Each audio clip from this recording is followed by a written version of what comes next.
What's kicking, everybody? We are back for another roundup here at Pickin Fights. Tom, how are you tonight?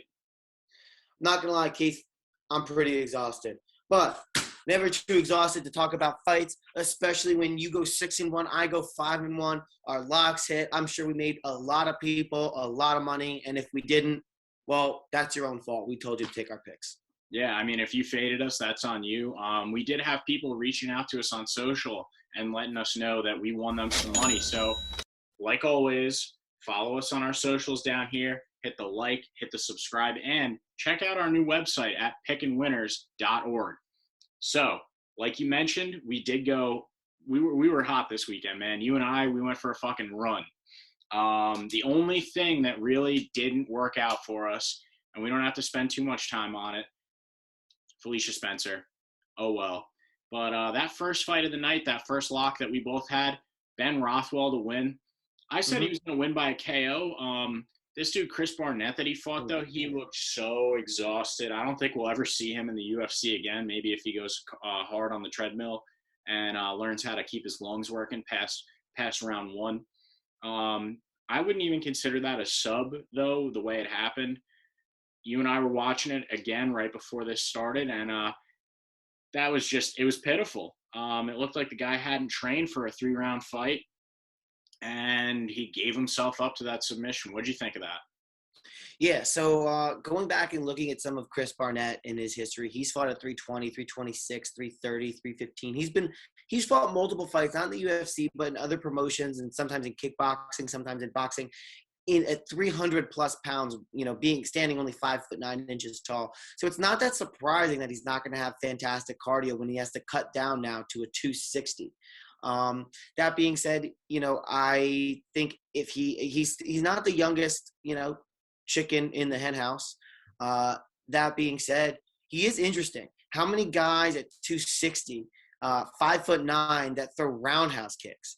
So he is in a niche market that I think, if he can, just add a little bit more endurance, maybe he'll get another fight. Dana White, he likes novelty items, or not items, but, novelty fighters. And, if he can have, listen, how many heavyweights are one-round fighters? Francis Ngannou, for the majority of his career, up until when he really became professional, was a one-round fighter. The fact that Stipe went two rounds with them is like a whole other round longer than anybody else. So in that division specifically, I would argue you don't always need that cardio. So, if he can land a couple head kicks at 5'9" and 260 pounds, people are going to want to watch Chris Barnett fight, especially because he's got that giant bald spot and takes his dreads and covers it. But back to this fight. As we enter the second round, you can hear Michael Bisping go, wow, we're in the second round, just starting off, and Chris Barnett already looks gassed. He was gassed at the end of the first round. It looked almost like a Darce, or like an anaconda choke, but at the end of the day, the reason that happened is because he was basically, Chris Barnett was exhausted, fell into Rothwell, and then Rothwell just kind of went after his neck, and then he didn't move. Chris Barnett did not move. He looked like he was laying there, and I was like, is he out? Is he there? And then he did this weird kick thing where he kicked up and then almost turned himself into Rothwell. And then the ref was like, all right, I'm just going to stop this. I don't know if I saw a tap or if he was done or if he was asleep or what happened. But, yeah, I don't think he submitted to Ben Rothwell. He submitted to exhaustion, and that's what happened. Yeah, to your first point about him being a novelty item, a guy like Chris Barnett, I think you were saying it last week that he's the Beverly Hills Ninja. That's what this was. He's real life Chris Farley. He's black Chris Farley. He throws those spinning kicks. He's really interesting to watch, especially if he can connect. Yeah, that's the thing, though. At 5'9", like, if you're not reaching guys immediately, every punch that he threw to start off his combinations was a Superman punch to try and close the distance. And, against a guy like Ben Rothwell, like, was he reaching his head with those roundhouse kicks? I don't even think they were getting close to Ben Rothwell's face. So, well, I think you need to give him someone a little bit more within his, reach, Yeah, definitely agree. Obviously, Chris Barnett's never a guy that's going to be fighting for a title shot in the UFC because you can't put him up against a monster like Ngannou. And yeah, Ngannou is a one-round fighter, but we got to keep in mind that's because he's knocking guys out in the first round. And Chris Barnett is barely connecting, and he's essentially knocking himself out by just not training right for these fights.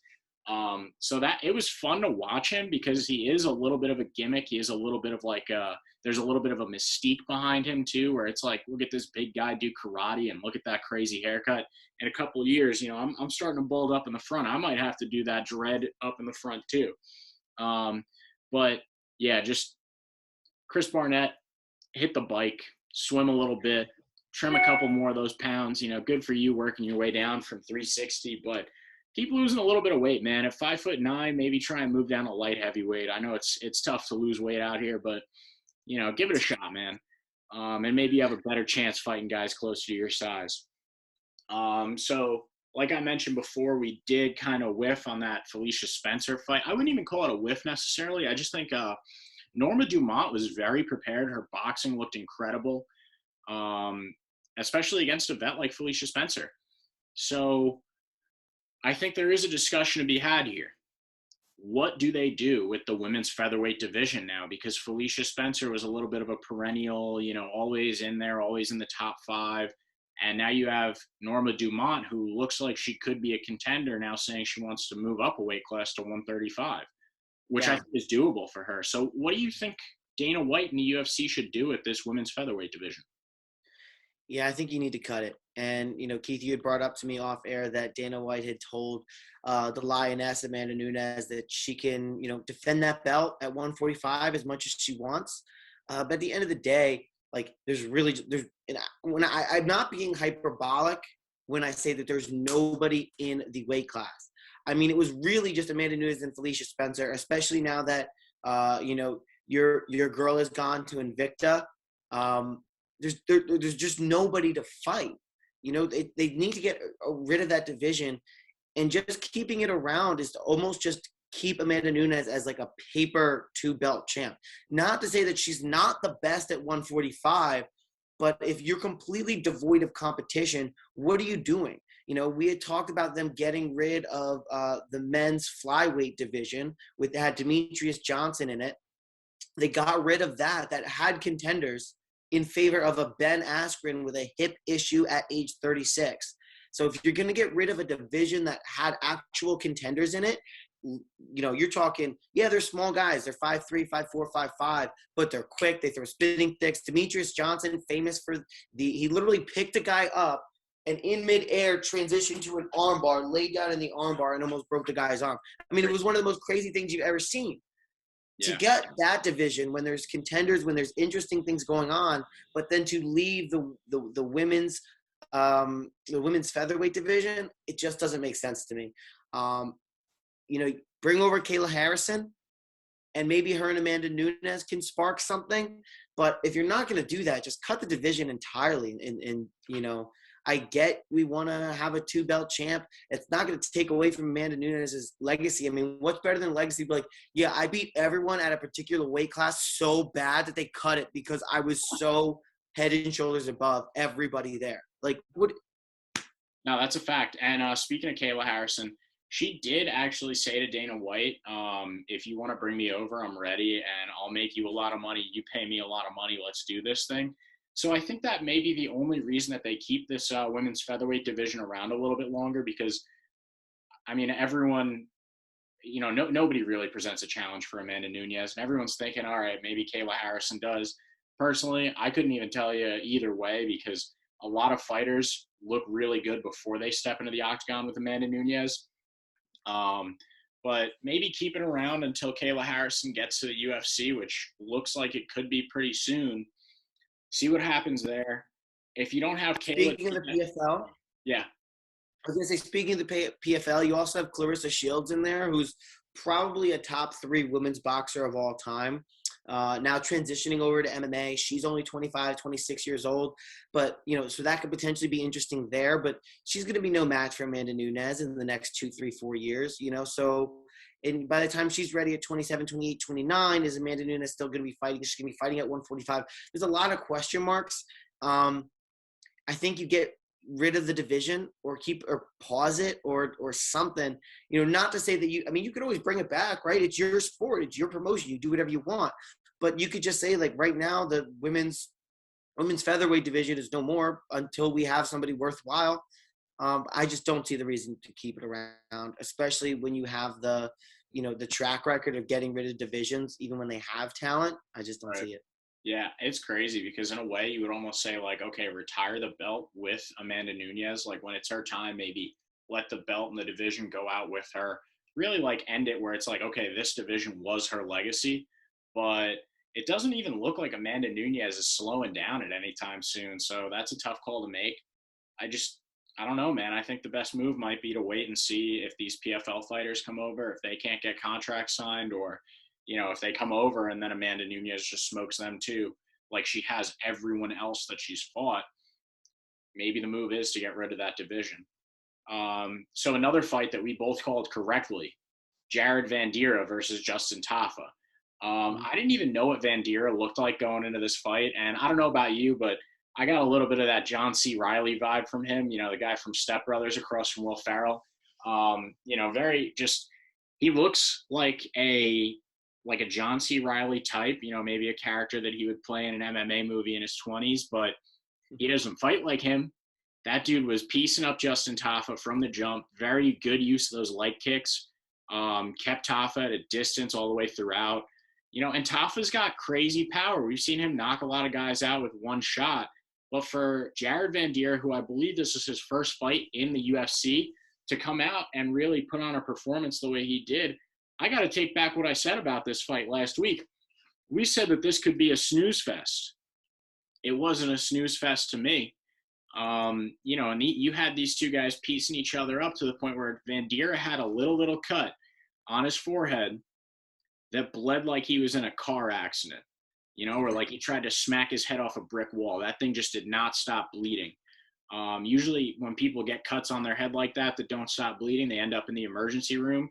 I'm sure he took a little bit of a visit to the hospital after this, got some stitches in there, but he kept fighting. Both guys were wearing his blood, and ultimately using those combos, those leg kicks, and just piecing up Tafa over the entire fight, it won him the fight by decision.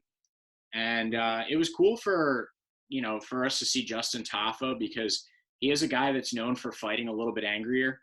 So with Vanderaa piecing him up the entire fight, you could see, like, Tafa's facial expressions were changing. He started throwing, like, these big haymakers. Vanderaa got hit with a few. He stayed in there, stuck to his game plan, and he came out with the W over a guy who is a, reputable fighter. He's a guy that a lot of people have respect for. So I take back everything I said about this fight going in. We did both call Vanderaa correctly, but I was so impressed by his performance. I actually can't wait to see more of this guy. Yeah, and listen, this was Vandeera's third fight in the UFC. He was on the Dana White Contender Series, beat a guy that, if I tell you his name, you're not going to know it. So it really doesn't matter too much. A guy by the name of Harry Handsucker beat him on the Contender Series by TKO in the first round. Then he went on to fight Sergey Spivak February 20th of this year. So he had a quick turnaround. So good to see him to get a win. He lost in the second round. But Sergey Spivak, he's fighting Alexei Olenek, who is a big name. He's fighting him June 19th. So give him a month. That's a decent name. He had a win over Jared Vanderaa, win over Tai Tuivasa. So he took a big step up in competition there. So good to see Jared Vanderaa come back, kind of regain his mojo, have a decent hard fight. But at the end of the day, Keith, this fight went exactly how we said. We said either it was going to end really early with a KO by Justin Tafa, because he's got power, or Vanderaa is going to piece him up. He's going to use distance, use reach, and ultimately get the decision. And, I mean, we really couldn't have laid it out for you any better. And if we did, Dana White was going to give us a call and say, hey, how do you know what's going to happen? This isn't the WWE. Oh, yeah, we looked like Nostradamus this past weekend. Nostradamus. Yep. Speak for yourself, man. I got a nice nose. No nose jobs over here. But, yeah, I mean, I could see why this was on the main card. We were kind of questioning it going into that last episode. Like, why is this on the main card? Why is it so high up? And we saw from why it was, and we kind of said it would be a snooze fest decision win for someone. It wasn't a snooze fest, man. These guys were absolutely brawling. They were wearing each other's punches. And it was a really impressive performance from both guys all around. But like I said, I cannot wait to see more from Jared Vanderaa. That's a guy who has a bright future in this. And, had I known that he was very impressive in the contender series, then maybe we would have known why this was so high up on the card. But, man, I really hope to see more of him. He's a very impressive guy. He takes a lot of punches, stands in the pocket, gets into those clinch situations. And, he used a lot of great knees in the clinch. And I was most impressed by that because you don't see too many heavyweights doing that, great grappling like that. So very impressive all around from Jared Vanderaa. The only way that fight was a snooze fest is if you're like me and you pass out at the sight of blood. And if that's the case, then yeah, you would have been you'd been snoozing. But if you don't pass out the sight of blood, then you love that fight. Wait, you pass out at the sight of blood, man? I thought you were an MMA fan. That's crazy. Not all the time. Sometimes. Listen, I don't know if anybody saw the split lip that happened to give me the name. That was on the prelims, right? No. I'm talking about here. I'll pull it up. Main guy. This has been a reoccurring theme for me is that I can remember some guys' names, but one or two things. Like last week, it happened with the word rivalry. I couldn't get rivalry out. Yeah, I remember that. Yep. I said Matt Hughes, and I meant Mark Henry. So I don't know. I'm going to go to see a neurologist and get that all worked out. But at the end of the day, what I'm trying to talk about is the split lip from Alistair Overeem at the end of his fight with Jairzinho Rosenstrike, where his lip was literally split all the way up to here. That was something that was absolutely disgusting. And had I been there in person, I probably would have passed out. But generally speaking, I think watching UFC has gotten me better. I don't pass out nearly as much. But listen, dude, I've passed out watching Twilight before. I've passed out watching I think it was called like Family Game Night or something with like Tina Fey and a couple other people in it where like some guy got shot in the hand. I almost passed out. I passed out getting a shot before. I passed out watching the John Adams series when they like somebody, they cut like smallpox off somebody and then cut the family with it. It was like an old time vaccination. So I definitely done my fair share of passing out. I cut my finger. I was cutting a bagel and I had one of those big long bread knives, not a butter knife, a bread knife, the long serrated one. Yeah. I went in and cut my hand down and immediately passed out. So yeah, I have my fair share of history doing that. It's called vasovagal reflux, otherwise known as being a pussy. But UFC is helping with that. I'm getting a little bit better. I'm happy that UFC is helping you conquer your fears, man. That's great. I can't relate. I've never been afraid of a little bit of blood. Take that how you want to, but we'll move on to the next fight. We got Carla Esparza versus, say her name for me, Tom, since you know how to say it right. Xiaonan. Okay. Something like that. She's a Chinese fighter, so the last name goes first. So instead of Zhang, it's Zhang Yan. Like I just read it how the UFC website has it for us. Some of those names, especially in some of those countries where it's reversed on one website, straight up on here, it's, I try to avoid saying them as to not offend anybody, but I will offend you right now. This is the one fight that I called right over you, and I believe our buddy JJ Skids called it correctly too last week. Carla Esparza. No free shout-outs, by the way. No free shout-outs. He was on our show. He'll be back. That's a recurring guest right now. But not his buddy's podcast. No free shout-outs. No. On ours. We're taking sponsorships. Call our manager, and maybe you can get your podcast sponsored on here. Yeah, if you want a little ad read, just we'll have our email up here somewhere. Maybe we'll throw it up right now. And if you have something you want us to say and advertise for you, we'll try our best to do it. But yeah, Carla Esparza, she kind of won that exactly how I said, right? Within seconds of that fight starting, she didn't even throw a punch on her feet in the first round. She just took Zhang Yan to the ground real quick, just smothered her. Zhang Yan really needs to work on her wrestling, man. Carla Esparza completely exposed that. And Yeah, she might be one of the best strikers in this division right now, but when you go up against a vet like Esparza that, knows how to formulate a game plan really well for someone like that, and then knows how to stick to it, there's really nothing that striking can do. It's a la, Khabib versus Conor. Like, it looked very much like that, where it's just takedown within seconds, smothered on the ground, can't do anything about it. Did it again in the second round. Xiaonan knew it was coming and still didn't do anything to defend it. So if I were her, I would work on some takedown defense, maybe work on some get-ups. But I actually had this going a decision. And Carla Esparza, she did it by TKO. She put Xiaonan into a crucifix almost and just leveled her with elbows in the second round, very much like we saw Valentina Shevchenko do to Jessica Andrade a couple weeks ago. Very impressive fight overall from Carla Esparza. What's your take on that? Yeah, I think we saw two things. I think we saw really, really good Carla Esparza, and then we also saw really bad Xiaonan. Xiaonan has faced some decent competition in the past, taking them all to decision. But, again, not really the caliber of Carla. And I think Carla came out and even impressed, let people know that, hey, I was the champ and now I'm back. I'm even in a more improved version of my former self.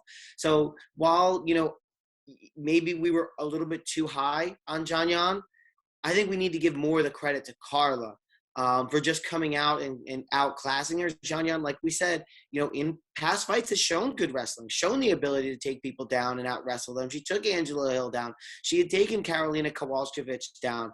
She had taken these people down and held them down. So it's not that her wrestling is bad per se, but it just got exposed that Carla is on a different level right now. So, as the stats and all of that would have pointed to this being a lot closer of a fight than it actually was. So really good on Carla. And in terms of the future of this division, I think you got to give Carla Esparza the championship fight with Rose Namajunas at Strawweight. Absolutely. For multiple reasons. Number one, I think, with a first round inside of the first minute knockout of Zhang Weili, I'm not going to be the first one to say she deserves an immediate rematch. And the interesting, juxtaposition of Zhang Weili versus Xiaonan Yan of the two Chinese fighters, figure out which one of these guys is really as good as they say. Did Zhang Weili have, an off night? Did Xiaonan Yan have an off night? Which one? I think that's an interesting matchup. And then you turn around and you have Carla Esparza versus Rose Namajunas. Carla Esparza, of course, has the win over Rose Namajunas from the Ultimate Fighter, was actually the first women's strawweight champion, the only women's strawweight champion that Rose hasn't beaten yet. So, give me Rose versus Carla 2 for the belt in maybe a few months, and maybe on the same card you have Zhang Weili and Xiaonan Yan. And then maybe the winner of that fight fights the winner of the strawweight championship belt. I think that's really the way you got to do this now. Yeah, I don't disagree with you on that's the fight to make for the championship belt for sure. And as a longtime fan of the Ultimate Fighter, I can't wait for it to come back. We do have Volkanovski and Brian Ortega, which it won't have some of that legendary beef that we've had with some of those seasons like Chael versus Vanderlei Silva, or Conor McGregor and Uriah Faber, Miesha Tate and Ronda Rousey. I mean, the names go on and on. I don't think that this is going to be Dillashaw and Garbrandt. Yeah, I don't think this is going to be as electric of a season as we've had in the past. But I'm still excited for it to come back. But yeah, that's crazy about this fight, and why it's the fight to make is because that was the inaugural women's strawweight title fight, very first time it ever happened. And these two haven't fought since then. And I believe it's almost been a decade since that very first fight between the two of them, almost, if not a decade. So it took place December 12th, 2014. So we're looking at, by the time that this fight would happen, 7 years later. Yeah, so both of these fighters are completely different people. Yeah. Carla Esparza took Rose down 5-1 in that fight. And she got the submission in the third round. Yeah, and Carla's really working her way back up too. And when you have like that story behind the fight, You have Rose now holding the belt instead of Carla, like she came out victorious the first time they fought. There's a lot of fun elements here to it. I don't really know. Maybe I don't know. Maybe you put Yan against Zhang Weili in the next fight, but I feel like that one, it's just going to be to figure out who's going to go up for it next. Neither of those two fighters particularly excite me, especially after Rose exposed Wang Li and after Carla exposed Yan. I don't think that those two really have much to offer in terms of like claiming a belt or defending a belt against either of those two women that could potentially be holding it in a few months. So, I'm just really impressed with how Carla did it. And dude, I'm like a fortune teller, so I got to break out a crystal ball on some of these episodes because I called that shit perfectly. That was just, man, kudos to me. That was great. Well, listen, it's getting dark around your room, and I think that's a dark cloud surrounding you, maybe a hex, potentially you want to say a crystal ball. I think maybe a glimpse into the future of you having a 180. I don't think you're going to be right for too much longer, especially with that dark cloud surrounding you. But, just my light going what your earlier point was, again, talking about Zhang Weili, and because she lost in a head kick, which was a perfect read and a perfect game plan by Rose, I'm not ready to write off Zhang Weili and say that she doesn't really deserve to fight Rose again. It was a phenomenal read by Thug Rose. That being said, I would love to see that fight again. I think Zhang Weili comes back, and I think she comes back with a vengeance with her short hair. I'd love to see the matchup. I would like to see Rose and Carlos Esparza. Rose, Zhang Weili. I don't think you can really go wrong, but I think you got to go with a hot hand, which is Carla Esparza. Give her the title fight. Zhang Weili, give her a fight, get her mojo back, prove to everyone, especially Keith Eppinger, that, she is a solid fighter that deserves a championship. I mean, she fought Joanna Jędrzejczyk in one of the best women's and overall fights we've ever seen. I think Zhang Weili is a phenomenal fighter. I want to see her fight again, get her mojo back, and then, maybe have her go against Rose again. I mean, I think it's a very exciting division with those three women in there and Zhang Yan, potentially in there too. But, if we go in here and we look at the women's strawweight division, I'm trying to pull up the rankings here. Give me a quick second. But right now we have you have Joanna in there. You can't write off Mackenzie Dern. Are we talking about Marina Rodriguez, who, didn't she just headline a UFC event? Yeah, she beat Michelle Waterson. Yeah. You have Nina Nunes, right? So Amanda Nunes' wife didn't have a great showing in her last fight, but, can always turn that back around. So Tisha Torres, Amanda Hebas, Angela Hill still in there. This is a very interesting division. Maybe you do Zhang Weili versus Joanna again, have them run that back. See, don't get me wrong. Yeah, don't get me wrong. I'm not writing off Weili Zhang at all. I just don't think that the fight between her and Zhang Yan really, it doesn't excite me at all. I feel like Mackenzie Dern is someone who's really looking to become a breakout star in this division. She's been paying her dues. She's tough. I feel like a fight with her against Weili Zhang would interest me a lot more. I think that there's a lot more variables in that fight, whereas Zhang Yan, she really needs to get another fight before you're putting her up into a potential contender, move on to the belt type of situation. Just what you were saying about my light bulb is going out a little bit. So, who knows, by the end of this, I'll be in complete darkness. But yeah, I think that Mackenzie Dern just offers a lot more. My old friend. We'll have to cue that in the background. No, we'll be demonetized before we make a certain that copyright shit. But yeah, I feel like that fight just excites me a lot more. Whereas we need to see a fight with Zhang Yan against someone who maybe where she shows off a little bit more wrestling skills. And yeah, you mentioned she took down Angela Hill, but that was on her own terms. That was a stunned Angela Hill that really wasn't expecting a takedown in that fight. When you go back and watch that, so. Yeah, I just think the Mackenzie Dern or Joanna versus Weili again, those are two fights that really excite me because those are two actual contenders. I just don't think that after this weekend that Zhang Yan really, I don't think she's ready for it. I don't think she's ready for that level of heat. And yeah, obviously, you can't write Weili Zhang off after the first round knockout because that was just the perfect strike to end a fight with. But in Yan's case, that was really just an overall like wrestling clinic performed by Carla Esparza. It looked like she was wrestling a little kid that had never been out there before. So, I just don't think that she's ready for that level of talent, that level of people kicking her ass like that over and over again. So, put her up against a smaller contender.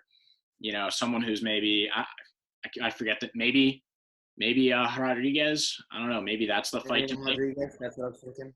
Yeah, maybe that's the fight to make going forward. Could be. Yeah, and then put Joanna against Weili again. Because I feel like that'll be the clear, who's ready for the belt next. That's just me. Let's move on to the main event of the evening. Yeah, we had Rob Font and Cody Garbrandt. So this kind of happened perfect. Yeah, this happened exactly how he said it would as well. It was, although I will say, we did say it was a boxing match. Cody Garbrandt did surprise me with a couple of wrestling takedowns out there. He does only because the striking didn't work. And he wasn't really even able to hold Rob Font down for all that long. He took him down, and Rob Font was up almost immediately. Once he got his wits about him, he stood right back up, started landing that long jab on him. And it was really hard for Cody to do anything because every time Cody was ready to pop. Okay, well, maybe I should pop. All right, well, now I'm going to pop. He just was at the end. So he was a less technical boxer who had the shorter reach against a guy with a longer jab. And I had said this to you, Keith, outside of the podcast, but I had tweeted all about it that, fighters coming back from lengthy battles with COVID, they don't have great records, especially as you get into the later rounds. Now, props to Cody. His chin held up, and he's had chin issues in the past. His cardio looked fine, but he just looked like he was a step or two behind. Rob Font. And, when it came to, he got some wrestling early, but as it got later in the fight, that didn't hold up as well. And then Rob Font turned around and he took him down a couple times. So, at the end of the day, I think we saw Rob Font just kind of show Cody, like, listen, like, you're a good fighter, but I'm a much better fighter. And styles make matchups, and this is a terrible matchup for Cody Garbrandt. Yeah. Like we said, Cody Garbrandt was on a 3-fight losing streak and then had a phenomenal knockout of Asuncao, but Asuncao was rated lower in the division. Asuncao was not the same level as Rob Font, and after that one win to throw him, Rob Font was almost doing Cody a disservice following issues with blood clots, issues with his kidneys, issues with COVID, this long battle, a year off out of the octagon. I didn't like that fight. I think it was too much too soon for Cody Garbrandt. And now, as far as, like, if you're Cody, like, what do you do in the bantamweight division? There's a lot of question marks surrounding you, and that bantamweight division has a bunch of killers. Say what you want about Aljamain Sterling. He's a paper champ. He's annoying. He's cringy. He's all of these things, but he is still a solid fighter, and he still would beat Cody Garbrandt 10 times out of 10, in my personal opinion, with his ability to wrestle. I think he has a solid striking. I think he probably even has a reach advantage on him. So, I don't see Cody contending for the belt at bantamweight. Not to mention, you have to do Sterling and Yan, at the end of, you have to do when Aljo comes back from his neck surgery. Not to say that he's not going to get neck surgery, but I just think the timing of it, saying, oh, I needed this for years, and then now to get it when you have the belt. And when you win it in such a fishy way, he initially wasn't happy to win the belt, and then to turn around and then now to gloat about having the belt. You just did a complete 180 in who you are and in your character, and that makes it come off fake. And the number one thing I don't like about UFC fighters, but people in general, is being fake. And he comes off like he's trying to be the heel. He's trying to be an asshole. He was a really, really good, genuine dude leading up to that, and now all of a sudden he turns heel. I just don't understand it. But you got to do him and Yan as much as he's going to try and run. Yan deserves a rematch.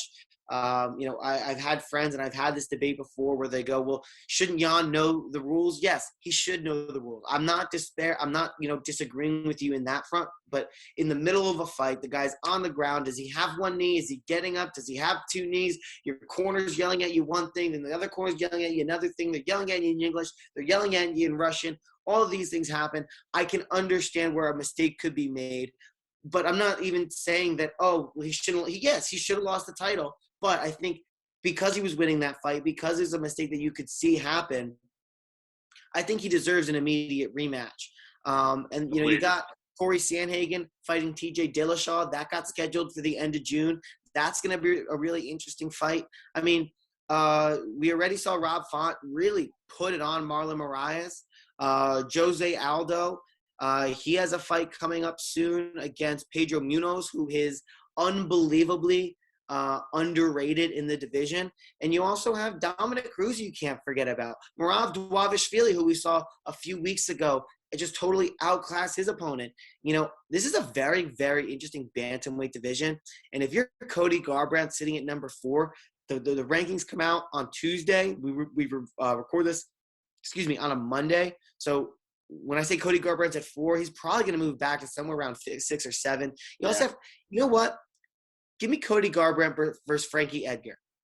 Let's see where Frankie is in terms of, you know, he's definitely getting up there in age. Let's see where Frankie is right now. Let's see if Cody can, you know, bounce back here. I don't think Cody's done again. He's only 30 years old, 29, 30 years old. He has, you know, we saw him, some good things to take away for Cody in that fight. He wasn't wild. He never got flustered and freaked out. He didn't start throwing crazy like he did in the past. He kept his emotions under control.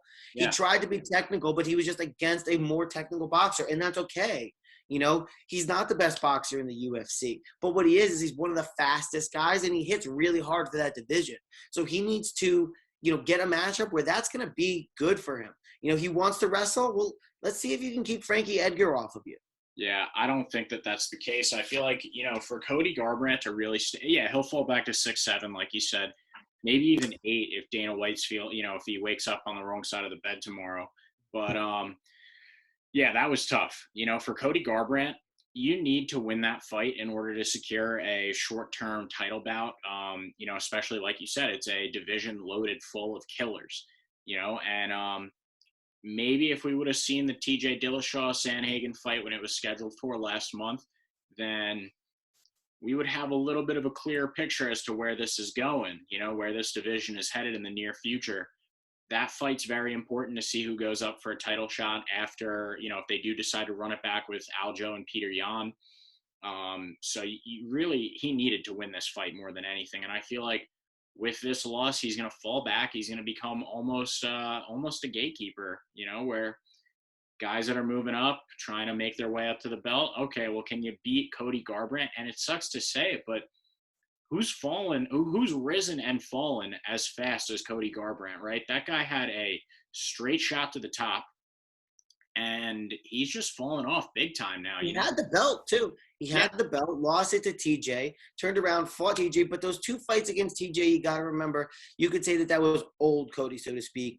And old Cody would get into wars, and he would do things that would end up getting him caught, right? So those were your 2 losses to TJ. We talked about it last week on the fight where he bumped head with Munoz and ended up getting KO'd because he started being wild and got into a shootout. You come back against Rafael Assunção, which is noticeably a step down in talent, KO him, great for you, but then you now go back up to the top of the division and Rob Font. It's really making you realize, does Cody Garbrandt belong in the top 5 of the division? He hasn't at this point shown anything that with these guys in the current division, with the killers that are in there now. I mean, look, Aljo, Yan, Sandhagen, Font. You have Aldo, who's looked really good in there. Moraes, who's solid. Pedro Munoz, Dominic Cruz, who's still got some gas in the tank. Marav Dvalishvili. That's 7, 8 guys right there that are killers that I think are not great matchups for Cody Garbrandt. Yeah. So, I mean, let's just go on a limb and we say Aljo and Yan happens in November. Yeah, ideally, maybe January, depending on Aljo's recovery schedule, but I do think that'll be the next title fight. Okay, so we'll agree on that, or foregone conclusion. We got Sandhagen versus TJ Dillashaw. I got Sandhagen winning that fight. The winner of that fight, is it an immediate title shot, or do they have to fight somebody else, you think? I really think more importantly than anything is you need to see who's holding the belt. at the end of that Aljo Peter Yan fight because, what kind of stylistic matchup can you make for it? But I think out of the two of those guys, right, TJ Dillashaw, been out for quite some time now, had a year-long suspension. Corey Sandhagen slowly chipping away, making his way up in the rankings in that division. Yeah, it would make sense for that to be the next fight up, I think what you do is, because that fight is happening in June, and then the Aljo Yan fight isn't going to happen until October, November at the earliest. Yeah. I think you take the winner of Sandhagen Dillashaw, and Font gets that guy. Ah, that's a good idea. And then I think the winner of that fight fights for the belt following Aljo Yan. Yeah, I don't hate that idea at all.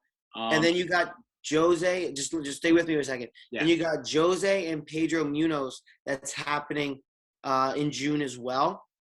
I think the winner of that fight, or maybe the loser of that fight fights Jose Aldo, and maybe Dominic Cruz fights the winner of that fight.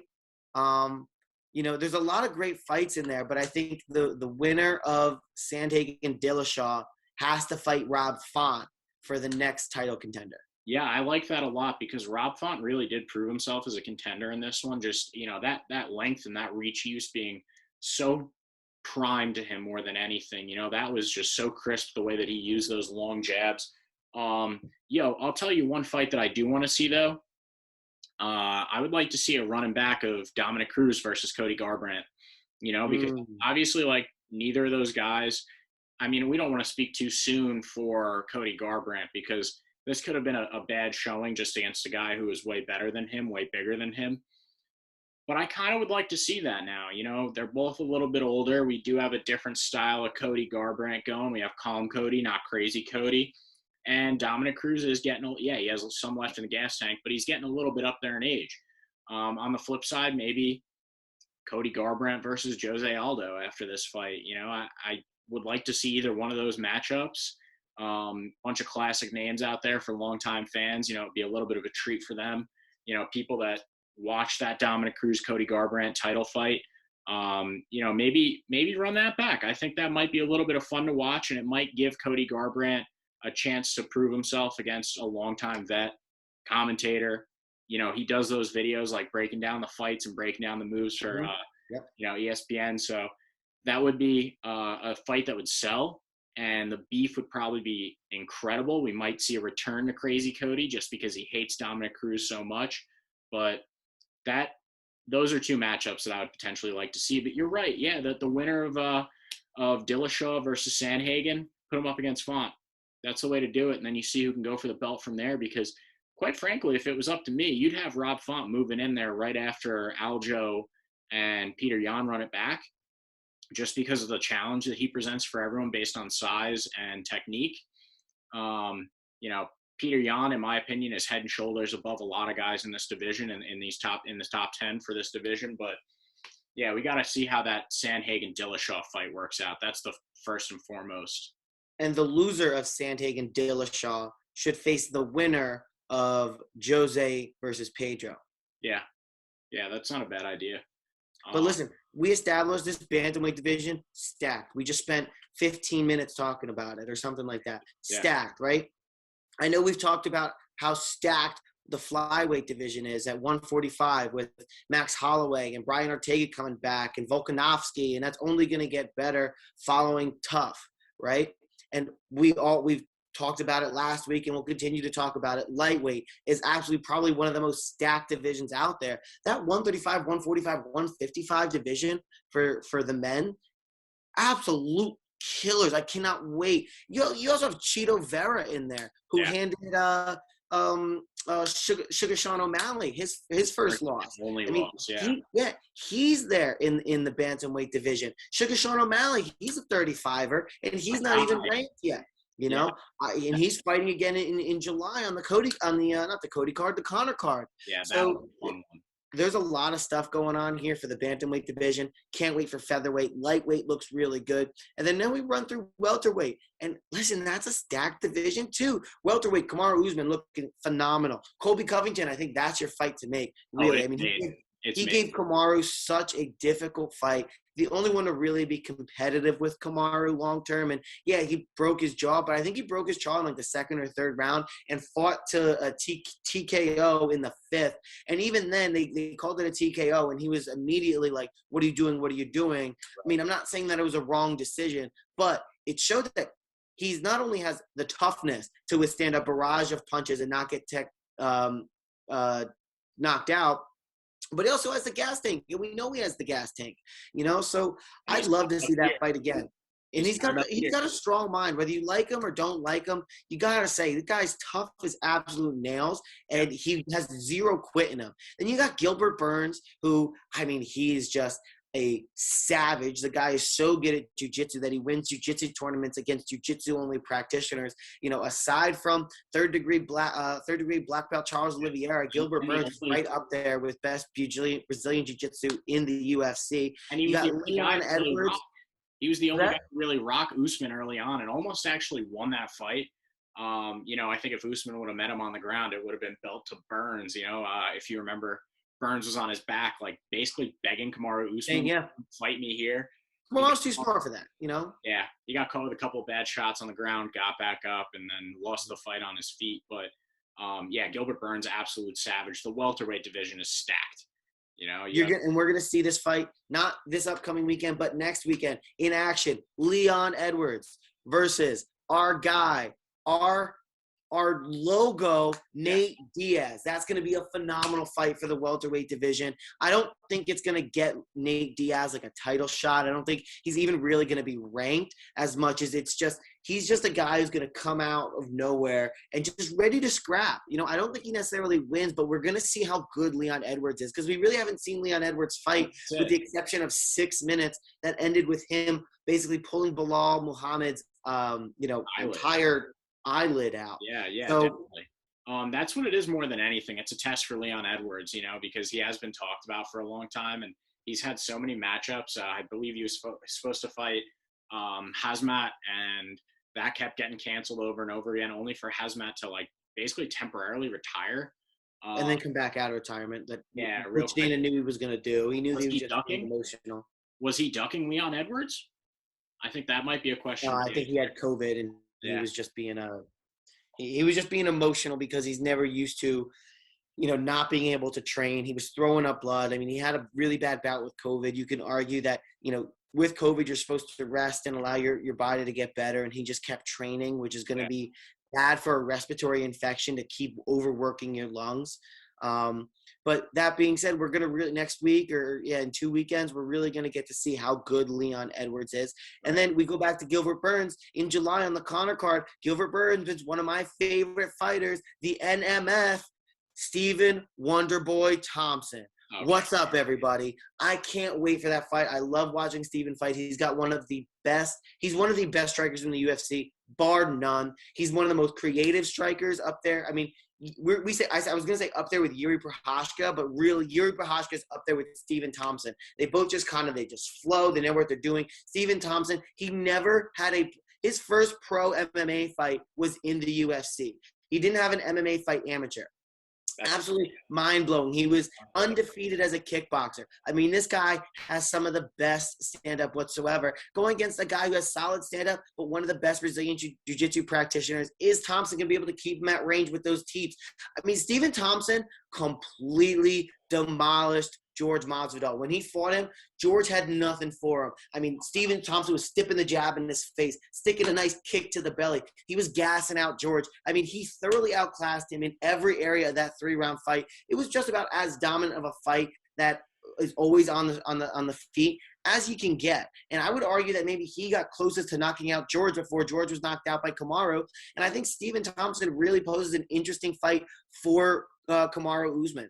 Because, Kamaru Usman's big and, he is a wrestler by trade, but we don't see him wrestle all that much. He's got really, really bad knees. People don't want to test him in his wrestling because he's got such a big, strong upper body and he uses the cage. But when you're long like Stephen Wonderboy and you have that teep front leg and that really long jab, I don't know. I think it's a bad matchup for Kamaru. So, the top 4 or 5 fighters in this welterweight division. Yeah, it's super interesting. It's a great time to be a UFC fan, Keith. Oh man, dude, it's the best time to be a UFC fan. It just keeps getting better and better, especially as they start bringing in these new names from other organizations. Like you mentioned, Yuri Prohaska. We were talking before about Kayla Harrison, and unfortunately, the way it works with any sport is when you start bringing in new blood, they start clearing out the old blood. And so we'll be seeing some of that too. Unfortunately, over time, we will be seeing some of our favorites retire and potentially step on other promotions. But I don't think the UFC is going to lose its strength in its fighters and its talent anytime soon. It is the premier MMA promotion in the world right now, and I can't see it ever being any other way. So I'm super excited. Yeah, like you mentioned, killers in every division. Doesn't get any better than this, and it just keeps getting better and better. So it does get better than this. So the next thing I do want to talk about, and we're starting to wind down a little bit here. We did talk about our recap of the fights, what we think is going to go on in the future. Just want to touch on a little bit of drama, and we have touched on this in our past couple of episodes. And I hate to give the other guy any press, so I'm not even going to mention his name. But Diego Sanchez, he basically removed a cancer from his life.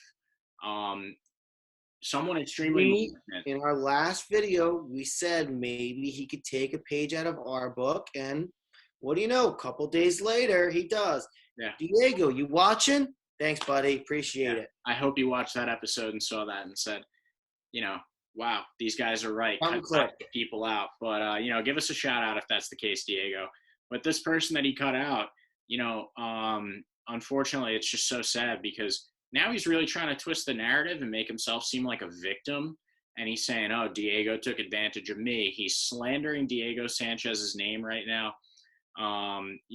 He's saying some really disparaging things about a longtime vet and a guy who looks like maybe he has things together a little bit more than he did a month ago. So good for Diego. Don't let what this guy's saying, get you down. Whether it's true, whether it's not true, he's just using it to try and slander you right now. But good for Diego, man. Cut that out, cut that nasty person out of your life. Good stuff. Yeah, just you move on, forget about it. That guy without attention, he basically uses attention like air, right? And if people don't give him attention, he's going to slowly suffocate, and you won't hear from him again, and he'll just be a sideshow and a blip in the pan, and, we'll go, oh, do you remember that guy? And everyone else will be like, no. And he'll be like, yeah, exactly. Yeah. So I'm happy for Diego. I hope the UFC signs him back, make sure he's medically cleared, and then give him a fight with Cowboy. And, we can all get hyped about that, and both of those guys can go out on their swords and ride off into the sunset. I would really like to see that happen. I don't think there's a better fight out there for either of those two. Absolutely. Dana White kept calling the other guy a clown. I don't believe he ever said anything bad about Diego, so I don't think that there's bad blood there between them. I don't think anyone really ever said anything bad about Diego. It was more disappointment that Diego was allowing this to happen. Yeah. But at the end of the day, he got his wits about him. He corrected the ship. Yeah. And I'd love to see him get back with a legitimate camp, put in, 6 months, 8 months of hard work. And I'd love to see Dana sign him, give Cowboy some time off. Let's get these guys back in. Let's get that fight to happen. Let's let it main event, a fight night with a crowd, in a big stadium. Put some good fights on the undercard. Let's blow these guys up, and let's give them a proper farewell. Yeah, you got to give him the right send-off. It's the only way to do it. And, like I said before, good for Diego. I hope he gets everything he wants. I hope he gets that shot back in the UFC just to do it one more time. Run it back. Cowboy versus Diego the way it was supposed to be. I think that, there might have been a little bit of bad blood between Cowboy and Diego because of this weird person that he had involved in his life. But even Cowboy was saying it too, like, man, the right move for you would just be cut this person out, and I think that there would be a mutual respect between those two fighters. They're both longtime greats, both slipping up recently, but yeah, it's the only way to do it. Give them a proper send-off, you're totally right, man. So another funny thing that we can talk about real quick, we got Teddy Atlas on his podcast, bringing Dustin Poirier on as a guest. And, well, he basically figured out Dustin Poirier's whole game plan before Dustin even had a chance to say, wait, hang on, don't expose me to the internet right now. Teddy Atlas said to him, basically, I think your game plan is going to be is you're going to fake the low kick and go up to the head. And cut to Dustin Poirier sitting there like, That's smart. Yeah. If you're not following me on Twitter, make sure you give me a follow. It's literally right here. But I had the whole thing this morning or Monday morning, if you will. Literally, you see Teddy Atlas, and he goes, listen, if I'm looking at you and I have a fighter who had such an effective low kick, in the comeback, I'm going to fake a low kick and I'm going to go up top. And I couldn't tell you, this couldn't be done any more better by Matt Stone and Trey Parker. It cuts immediately to Dustin Poirier. Yeah. And then you see him click like, oh, crap, we're on air. Turn around and be like, no, that's a good thought process. And then Teddy Atlas realized what was happening. He's like, oh, I just completely blew up his spot. I was like, don't worry, Conor McGregor's not watching. And here's two things that I have to say about that. Number one, Conor McGregor is definitely watching. And number two, Conor McGregor, he definitely knew that he had to be preparing for that, right? There's no way Conor was going to be just preparing for the low leg kick and not being prepared for, a feint of the leg kick and an overhand right or something up top. So the fact that Dustin Poirier was so shocked and taken aback that Teddy Atlas diagnosed his game plan in a matter of a few seconds makes me really wonder about Dustin Poirier's game plan going into this. Now, granted, we're 6 weeks out, we're 7 weeks out. He can still change that. However, a point I had made to you earlier, Keith, is listen, after you fight Conor McGregor, that red panty night thing is true in multiple senses. Because number one, that fight is going to get a lot of notoriety. You're going to get paid more for that fight than you had for really any other fight in your career, with like very few exceptions of fighters. But by and large, like I guarantee you Dustin Poirier probably made more for that Conor McGregor fight than he did any other fight. And that's proven by the fact that he took Conor McGregor over the belt, right? And then number two is, yeah, it's red pinning in terms of money, but you also have all of these eyeballs on you following the fight, especially when you win. Nate Diaz, he was a big known guy, but he wasn't known to casuals the way that he was after he strangled Conor McGregor. Khabib Nurmagomedov. Yes, he was known by people in the UFC and around the UFC as one of the best, but so many people thought Conor was going to win that fight. Khabib, I'm going to smash your boy, guys. He turned around, and that turned him into the star he was to the casuals. It got their name out there. Now, Dustin Poirier, he's got his charity. He's got his hot sauce. He's got probably multiple other things that he's trying to work on. He's trying to now capitalize on this, not newfound stardom, but newfound stardom to casual fans. That being said, Conor knows fame. Conor's trained in fame. Conor's performed well in fame. He's performed poorly in fame. I don't think that's anything new to him. But this is new to Dustin Poirier. And how is that going to affect his preparation? How's that going to affect his mindset? How's that going to affect him coming into the fight, knowing he's got to win? Fair, not dominantly. I would argue that he did lose the first round. He did get stunned in the first round, turned around, and, he ended up capitalizing on the leg kicks. Not taking anything away from Dustin. However, coming out of a win like that, having superior confidence, having all of this notoriety now surrounding you to a degree that you haven't had before, having multiple businesses between the charity, the hot sauce, and whatever else that you're trying to also grow at the same time and capitalize on this fame because, if you lose or whatever happens, that all goes away, And Chael Sonnen said it best. In fighting, you could be on top of a billboard one day and performing at a circus, signing autographs at a circus the next. It's really that drastic. And outside of shows like ours, Keith, or bigger known shows, if you're not fighting, we break down these fights immediately after they happen. But are we going to be talking about Cody Garbrandt next week? No. We're not going to be talking about Cody Garbrandt until he gets another fight booked. And then we'll talk about him for maybe 15 minutes. And then we're not going to talk about him again until maybe a week or two before his fight. That shows you the disparity of interest level in these guys outside of their fights. So Dustin Poirier is really going to try and capitalize on all of that. Now, is that going to affect his training, his preparation, his mindset? And on top of that, if you're Conor McGregor, you're used to all of this, and you haven't let anyone beat you twice in a row or twice in general. That's so fair. That's the most important fact. I think he's proven that he can adapt, he can learn, and he can come back stronger and better, especially in the newfound fame and notoriety. We're yet to see somebody else do that. And for that reason, 8 weeks out, I have my money on McGregor.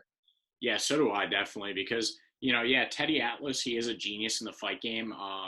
Basically built Mike Tyson up to be the fighter that he was known as back in the day. Unlocked a different side of Mike Tyson and also helped him game plan for, so many different guys throughout the years.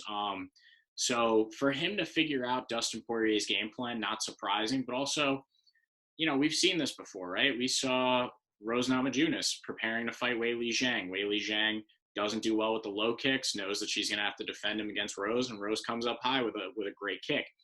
So it is kind of a running theme in fighting. Someone can't defend low. They're going to come out more prepared for the low strikes. You hit them high. So not incredibly hard to figure out, but kudos to Teddy Atlas for really nailing it on the head and putting Dustin Poirier in the hot seat there for a second. Really, it looked like all the blood left Dustin Poirier's head for a second there. But he looks so stupid. Oh, he looked scared. He just looked like. Yeah, because if Teddy Atlas can figure it out, then Conor McGregor can figure it out. And like you said, nobody has ever beat McGregor twice. I feel like that's a running theme that we're going to see occur again in July. But I do think that this was probably the best thing that could have happened to Dustin Poirier, being put on the spot like this in a public spotlight, because who knows now? McGregor definitely is going to watch that clip. Someone's going to send it over to him. He might watch that and then say to himself, okay, here's Dustin's game plan, or we all knew that this is Dustin's game plan. He's going to switch it up now. But at least to Dustin, now he says, holy shit, it was that obvious. Okay, I need to figure something out fast in these 6 weeks that is going to really put McGregor to sleep again. I don't think it's going to happen. Like you said, he's got a lot of distractions going on in his life. He's trying to capitalize on that fame. And unfortunately, if you try to capitalize on that too early in this game, it can come back to bite you hard. You might not have that level of fame for very long. You beat McGregor, you start a hot sauce company. Good for you, man. I haven't had the hot sauce, but I've seen the reviews online. It doesn't. It's good. Oh, it is good? Oh, okay. I heard it's very good. Interesting. I might have to try that. Those Louisiana guys know their spices, but. Yeah, I heard it's very good. All right. Maybe I'll be ordering a bottle, because who knows? If he loses to McGregor, they might not be bottling up that hot sauce for very much longer. But, I think that this is probably the best thing that could have happened to Dustin, because putting him on that spot, putting him in that holy shit moment is really going to wake him up to the really just how apparent his game plan would have been going into this, So more than anything, thank you, Teddy Atlas, for making this a more interesting fight. And hey, listen, I hate to be that guy, but I know you're a big Teddy Atlas guy. He's from your area. You saw him getting a haircut the other day. Let's not take credit away from Cus D'Amato in training Mike Tyson. Cus is really who made Mike Tyson. And Teddy Atlas, he was a part of it. But let's not take anything away from Cus, who basically hypnotized Mike Tyson. And if you haven't heard the story, look it up. Go watch Mike Tyson on the Joe Rogan podcast either time. He talks about his love for Cus and how Cus took him in and was basically a father figure to him. It's a very, very interesting story. Cus basically hypnotized Mike Tyson to say, you don't exist. The only thing that exists is the task at hand, and trained him to be bigger than himself, focus on the task. And then you hear Mike Tyson talk about how afraid he is. It's a bone-chilling, 2 minutes where Mike Tyson basically talks you through his walk from being in the back, and he's petrified, so scared, to walking all the way up to the front in the ring to where he's like, I'm amazing, I'm the best, I'm God in here. It's bone-chilling. You love me. Yeah, it's insane, and I can't wait for the biopic coming out starring who's playing Mike Tyson. It's not Jamie Foxx, is it? It is Jamie Foxx. Yeah, can't wait for Jamie Foxx to come out and play Mike Tyson. I'm sure by now he's definitely got the voice down, he's got the cadence down, he's getting jacked for the movie. Can't wait for it. But yeah, we're gonna see in that, Cus D'Amato. I don't know who's playing him in the movie. I hope it's someone great. It's gonna be truly great. Teddy Atlas, phenomenal coach, able to diagnose Dustin Poirier's game plan in like 10 seconds, and it, like you said, made him look stupid. That is hilarious. Going to be an all-time clip. But let's not take anything away from Cus. Oh, no, absolutely not. I mean, I think Teddy Atlas is more a game plan guy more than anything. Cus D'Amato is like get in your head, make you a psychopath. But Teddy Atlas is definitely a game plan kind of guy, figure out what strategies are going to work the best. And I do have a lot of love for Teddy Atlas. Like you said, he's a local guy, does a lot for youth sports around here. I can't remember the last time I went a week without hearing his name. He has charity golf outings for kids' youth sports and stuff like that. Just does a lot. So all around good guy. A lot of love for Teddy. And I will be tuning into his podcast more often now because of moments like that. So good shit, Teddy. Good for you, man. That was great. Puts you back on the map a little bit more. So congrats for that. And like we mentioned before, we do have the Ultimate Fighter starting up again this week. I'm not super excited for this one as I do to even like as excited as I get to rewatch some of the old seasons. Like I was talking about before, you got Chael and Vanderaa, you got Miesha Tate, Ronda Rousey, you got Cody Garbrandt and TJ Dillashaw. You have some crazy, crazy moments on there. Dana White probably trying to sell it a little bit. He is a master at selling things, saying that there was a little bit of beef between Volkanovski and Brian Ortega.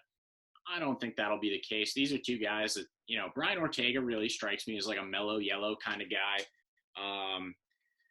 Volkanovski, he's just, he's got that fire under him, but I can't remember a moment in media where I've seen him really fire off. Correct me if I'm wrong, but like those don't seem like two guys. Both good guys. Yeah, they just seem like genuine nice guys as opposed to the NMFers. Yeah, as opposed to the matchup that they were teasing like months before this. Cody Kamaru or Cody George, either one would have been so amazing. It would have been fireworks to watch. Yeah, Colby George would have been absolutely incredible because those two guys do have like a real deep hatred for each other, plus they're incredible shit talkers. So yeah, that would have been great. Still looking forward to it because you never know who the Ultimate Fighter is going to produce. Diego Sanchez, we talked about him before. He won that very first season. Cody Garbrandt was on there as the assistant coach to Uriah Faber, and that really thrust him into stardom and made him a household name, which eventually led to his title shots. You have Rose Namajunas coming out of there and Carlo Esparza. So you never know who the Ultimate Fighter is going to produce. I won't say that this is must-watch television. Give it that first episode to figure out if you want to subscribe to ESPN Plus for this or not, because, we're going to have to see what kind of beef we have going in. And the other thing is, it doesn't even necessarily have to be beef between the two fighters, the two coaches. I'm kind of hoping to see some fireworks between some of these young guys that are being produced out there for the first time. It'll be a lot of fun to watch. I think GSP was the coach there one season. I can't even remember the guy he went up against. The coaches, it's a laundry list of just Hall of Famers. First one, Chuck Liddell, Randy Couture. They went for 1 and 2. And then season 3 was Tito Ortiz and Ken Shamrock, BJ Penn, Jens Pulver, Matt Hughes, Matt Serra, Forrest Griffin, Quentin Jackson, Frank Mir versus Antonio Rodrigo Nogueira, Dan Henderson and Bisping and Dan Henderson again. They did 2 seasons, I guess. Rashad Evans and Quentin Jackson, Rich Franklin, Chuck Liddell, GSP versus Josh Koscheck. You meant that. Bisping reprised his role against Jason Miller. Dominic Cruz and Uriah Faber.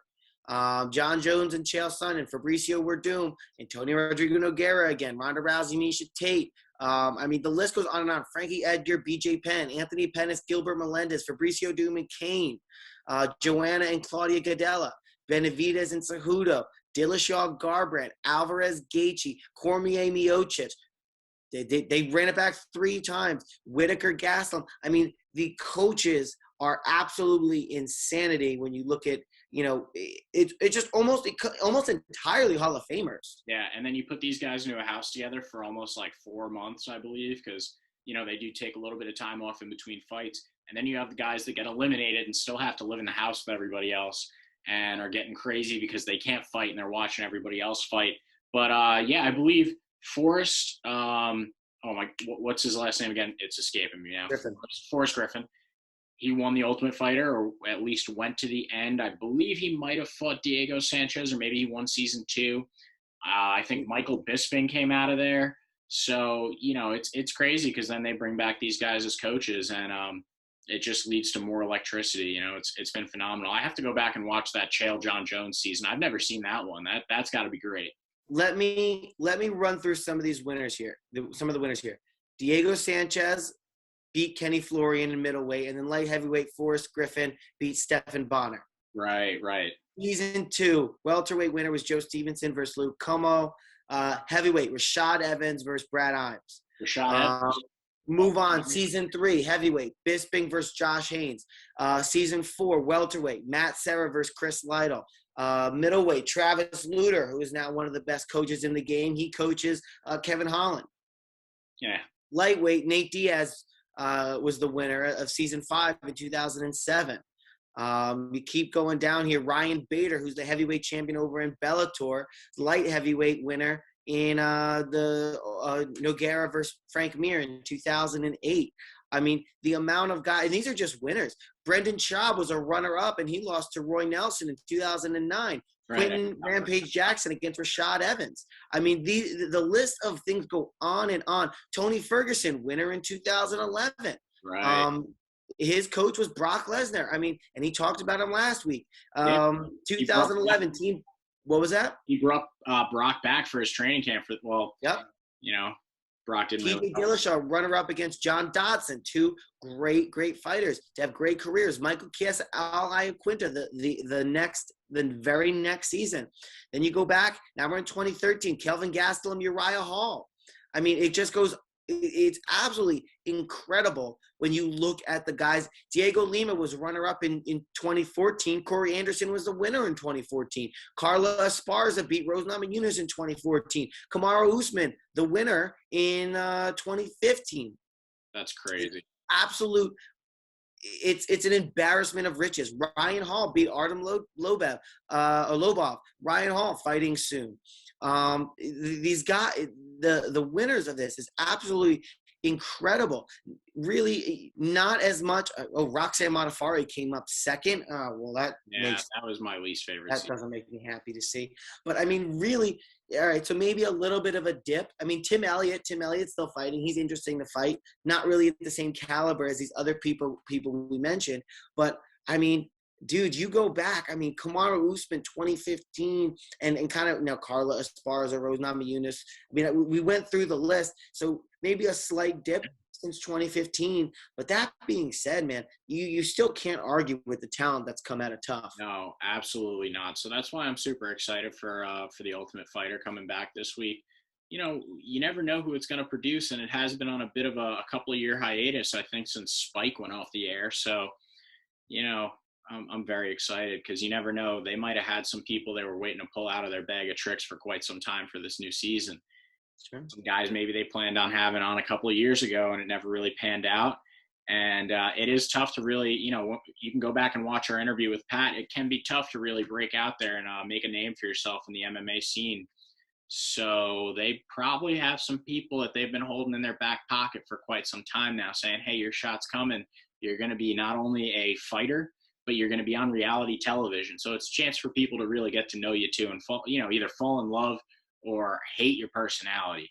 Robert Whittaker. Yeah. Robert Whittaker won in 2012. Yep. And he's still he's about to have a title shot after Vettori, right? I didn't realize this. So they do an American version and an international version, and that's the international version. 2014 was Wanderlei versus Chael, which is probably one of the best seasons. I can't let you get close. That's one of my favorite moments of all time. Fantastic. Yeah. Chuck Liddell, Forrest Griffin were the coaches in 2016. That's great. Yes. I'm not seeing where McGregor was the coach. But he coached against Uriah Faber, I want to say in I don't know why I'm not seeing 2016, maybe. I don't know. There's some great memorable moments from that season too. All these guys are supposed to come out wearing either their pennies or their T-shirts that say Team McGregor, Team Faber on them, and of course you have Conor McGregor out there in a shirt. 2015 glasses. Yeah, so I thought 2015. So, yeah, and he's out there wearing his shirt, tie, and sunglasses, getting into scraps with these dudes that are wearing pennies and flip-flops and stuff. It's classic all-time, if you're a fan of the UFC, you got to go back and watch the Ultimate Fighter episodes. But I don't have anything else I want to talk about tonight. How about you, Tom? No, I'm good, man. All right, well, make sure you guys hit the like and the subscribe button. Check us out on our Twitters. We're always linking it back to Instagram as well, too. We do have an Instagram page at Pickin Fights, and we have a website up now. If you didn't hear me mention it before, that is pickinwinners.com, pickinwinners.org. Because we're very serious around here. We are an organization. We've added a couple of shows and a couple of other contributors to our repertoire that is constantly growing. If you're interested in potentially becoming a contributor or coming on as a guest at some point, and you're out there watching this right now, like, hey, I want to get to talk with these guys a little bit and pick their brains, or you absolutely hate us out there and you're saying these guys are stupid, well, fully invite you to come on this show. Our email is up on our website. Give us a couple clicks on a couple of blogs, like those up, and as always, have a great night. Before we sign off, Keith, just want to get everyone excited. I'm super excited. I know you're excited. We got a great guest coming on this week to sit in the hot seat. His name is Jimmy Raiders. You may know him from Chugging. You may know him from Raiders Twitter. You may know him from his interaction with Sean Merriman fairly recently. They seem to be like they're best friends. Yeah. Having him come on, very excited. We're going to talk some Raiders. Which side? Yeah, that side. We're going to talk some Raiders football. If you're a Raider fan, you're going to want to tune in. We're going to talk about some of the NFL drafts, and we're going to talk fighting, and it's ultimately going to be a great show. I can't wait.